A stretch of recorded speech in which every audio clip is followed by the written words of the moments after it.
잠깐, 저게 뭐지? 아이고야, 차가 물에 빠졌잖아 이거. 이거 야단났네 이거.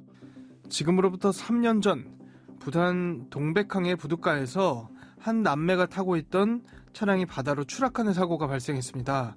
이 사고로 조수석에 있던 오빠는 탈출해 목숨을 건졌지만 운전석에 있던 여동생은 끝내 탈출하지 못하고 사망했죠.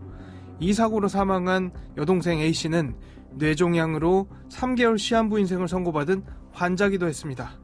이에 경찰은 A씨가 신변을 비관해 극단적 선택을 한 것은 아닌지 염두에 두고 수사를 이어갔는데 그 과정에서 뭔가 석연치 않은 것들이 발견되기 시작했습니다. 황 경장, 이거 좀 봐봐. 이거 동백항 추락사고 CCTV 아니에요? 맞아.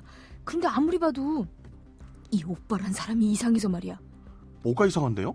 본인도 그 사고 때문에 죽을 뻔했잖아요. 나도 처음엔 그렇게 생각했지.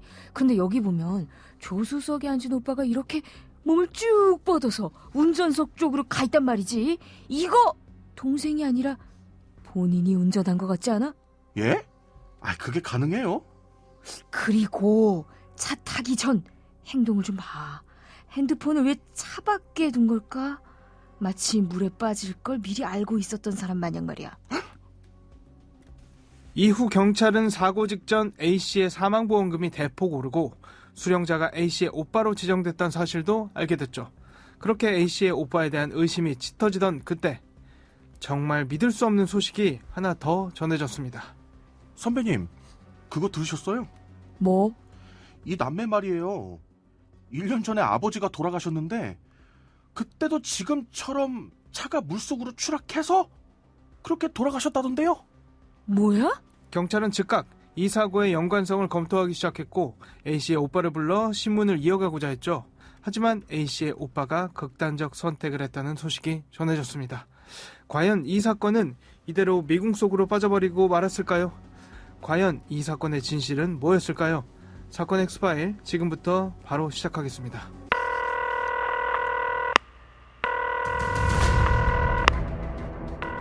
사건은 보이는 것보다 가까이 있다. 이원화 변호사의 사건 엑스파일. 안녕하세요. 사건 엑스파일 이원화입니다. 오늘은 로엘 법무법인 남채은 변호사와 함께합니다. 변호사님 어서 오세요. 안녕하세요. 남채은 변호사입니다. 참 씁쓸하다는 생각이 많이 들던 그런 사건이 아니었나 싶은데요. 부산 동백항 추락살인으로 불리는 사건이죠. 어떤 일이 있었던 건지 차근히 짚어볼까요? 네, 지난 2023년 5월 3일 부산 기장군 일광읍 동백리 소재 동백항에서 경차 한 대가 빠졌다는 신고를 받고 구급대원들이 출동했습니다. 당시 차량에는 남매가 타고 있었는데 조수석에 있던 오빠는 탈출했으나 운전석에 있던 여동생은 빠져나오지 못하고 숨진 사건입니다. 조수석에 타고 있던 오빠는 다행히 목숨을 건졌는데 운전석에 있던 동생은 안타깝게도 사망했군요. 네, 구급대원들이 안전띠를 벤 채 의식을 잃은 상태였던 동생을 물속에서 구조했으나 끝내 사망했습니다.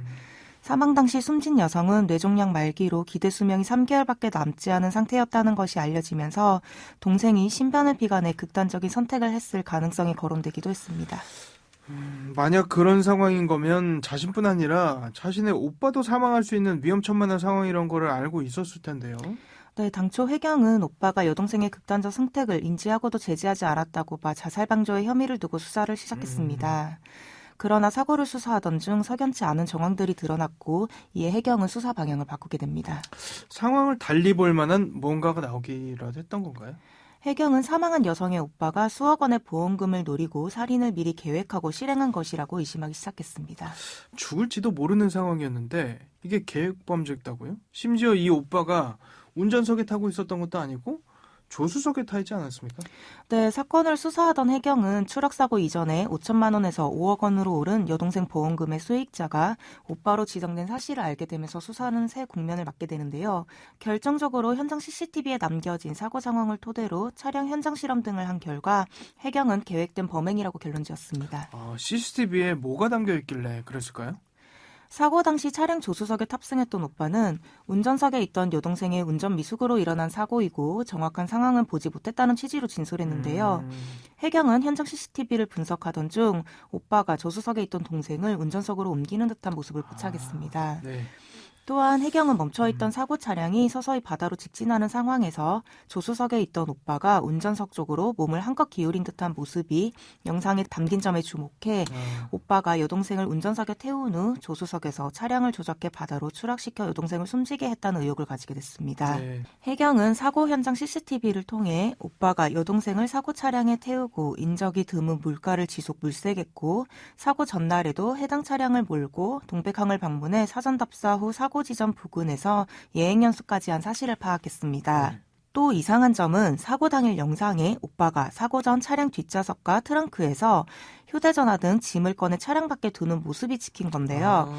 그는 사고 후 소방대원에게 휴대전화가 들어있으니 짐을 가져다 달라고 부탁해 짐을 되찾아가기도 했다고 합니다. 희한하네요. 그러니까 이 오빠란 사람이 동생의 사망보험금을 받기 위해서 여동생이 마치 극단적 선택을 한 것처럼 사고사를 꾸몄다. 이런 거네요? 네, 맞습니다. 사고 당시 오빠는 여동생의 운전 미숙으로 사고가 났다고 진술했는데 여동생은 뇌종양이 악화돼 혼자 거동하는 것조차 어려운 상황이라 운전을 할 수 있는 상태가 아니었습니다. 네, 그런데 이게 끝이 아니라 경찰은 더 놀라운 사실을 발견하게 됩니다.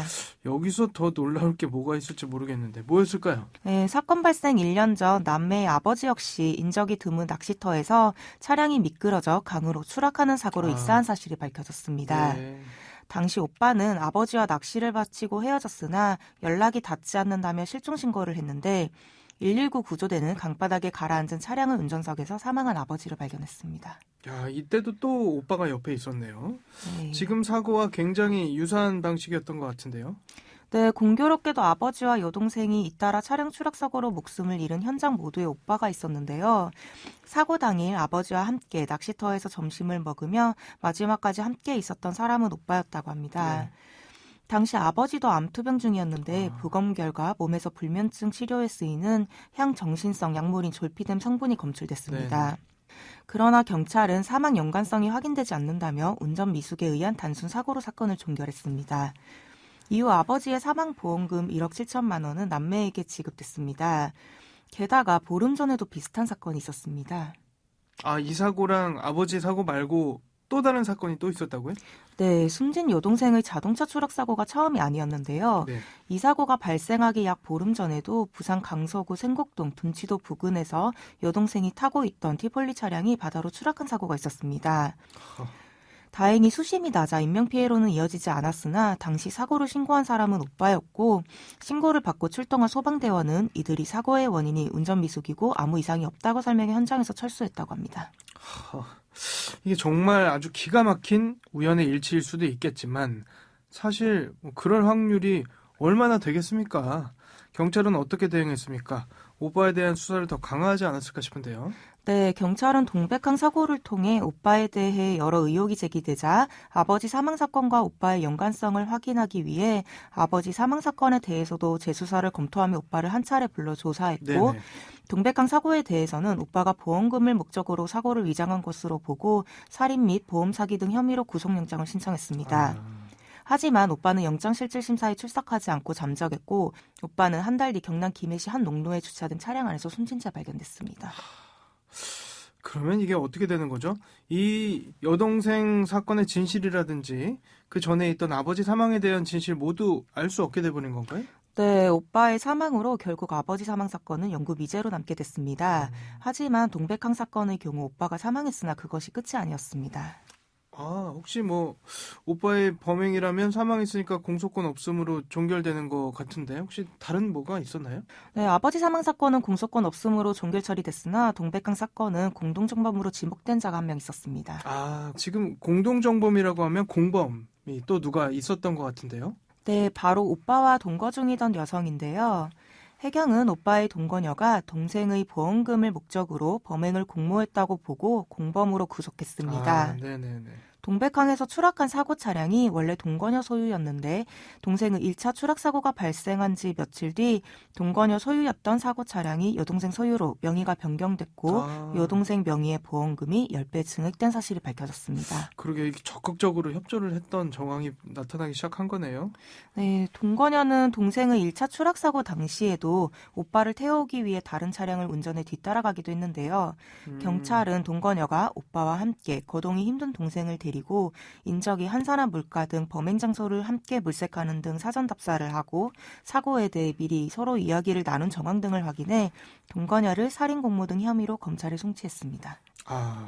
이 동거녀 본인은 범행을 인정을 했나요? 어땠나요? 동거녀는 끝까지 혐의를 강하게 부인하며 자신은 무관하다고 주장했습니다. 네. 동거녀는 당시 타지에 사는 딸이 부산으로 온다고 해서 함께 놀러갈 장소를 찾아본 것이지 범행 장소를 물색한 것이 아니라며 10대 자녀를 증인으로 신청하기도 했습니다. 근데 그런 거 치고는 자신 소유였던 차량이 여동생 명의로 변경되고 이런 것들에 대해서 설명이 좀 부족할 것 같은데 네. 좀 궁색한 변명이 아닌가 싶어요. 재판에 넘겨졌습니까? 네, 검찰은 동거녀를 살인, 자동차 매몰, 자살 방조 미수, 보험사기 방지 특별법 위반 등 혐의로 재판에 넘겼고 1심 공판에서 징역 10년을 구형했습니다. 10년. 네. 조금 적은 거 아닌가 이런 생각도 들긴 하는데. 자, 그런데 문제는요. 누가 봐도 계획범죄인 듯 보입니다만 이걸 입증해낼 수 있냐 이 부분이 아닐까 싶은데 특히 이 사건 같은 경우에는 운전석에 있던 게 동생이고 그러니까 조수석에 있던 오빠가 차량을 조작한다는 게 물리적으로 가능하냐. 사실 그래야만 사실 살인 혐의가 적용이 가능해지는 거 아닐까 싶기도 하거든요. 실제로 제대로 입증이 안 돼서 살인 혐의가 무죄로 나왔던 그런 케이스도 있잖아요. 네, 이 사건과 유사한 사건으로 2018년 12월 전남 여수에서 발생한 금오도 선착장 사고가 있는데요. 남편이 승용차에서 잠시 내린 사이 경사로에 있던 차가 직진 후 바다에 빠지며 조수석에 탑승한 아내가 사망했던 사건입니다. 당시 검찰은 인양된 사고 차량의 사이드 브레이크가 잠기지 않았고 기어가 중립 상태에 놓여 있다는 점에 주목해 CCTV 영상에 남편이 사고 후에도 당황하지 않는 모습이 찍힌 점, 10억 원이 넘는 아내의 보험금 수익자가 사고 20여일 전에 남편으로 바뀐 점 등을 토대로 남편을 살인 및 자동차 매몰 등 혐의로 기소했고 1심 재판부는 무기징역을 선고했습니다. 네. 그러나 차량 현장 실험 결과 사고가 시작된 특정 지점에 사이드 브레이크를 채우지 않은 차를 중립기어로 둔 상태에서 조수석에 탄 사람이 상체를 움직이며 차가 움직일 수 있다는 점이 확인되자 항소심 법원 및 대법원은 차량 실험 결과와 남편이 차를 미는 등 행위를 했다는 직접 증거가 없는 점 등을 들어 살인 혐의에 대해서는 무죄 판결을 내리고 교통사고 처리특례법상 과실치사 혐의만 유죄로 인정해 금고 3년을 선고했습니다. 근데 제가 항상 느끼는 거는 이런 사건이 있을 때마다 항상 보험이 문제가 돼요. 보험이 문제가 되고 보험금 수익자가 갑자기 변경이 되고 그런 이상한 정황들이 자꾸 발견이 되는 거죠. 그러면요. 이번 사건 같은 경우는 어땠습니까? 입증을 해냈나요? 네, 경찰은 차량 현장 실험을 진행했는데 조수석에서도 차량 조작이 가능하다는 점이 밝혀졌습니다. 네. 더욱이 현장 CCTV 분석 결과 오빠가 사고 전날 현장을 사전 답사하면서 운전석에서 조수석으로 옮겨 탄 후 브레이크 등이 계속 꺼졌다 켜졌다 반복됐고 운전석에 아무도 없는데도 차가 조금씩 움직이는 모습이 영상에 남아 있었습니다. 네. 1심 재판부는 동거녀를 살인사건의 공동전범이라 판단해 1, 2차 범행 모두 유죄로 인정하고 징역 5년을 선고했는데 동거녀와 검찰 모두 1심 양형에 불복해 항소했습니다. 네. 그러나 항소심 재판부는 이 사건은 생명을 보험금 편취의 도구로 사용했다는 점에서 비난 가능성이 크다며 계획적인 범행이지만 피고인은 시종일관 범행을 부인하고 있어 원심의 형이 가벼운 것으로 보인다며 동거녀에 대해 징역 8년을 선고했습니다. 네.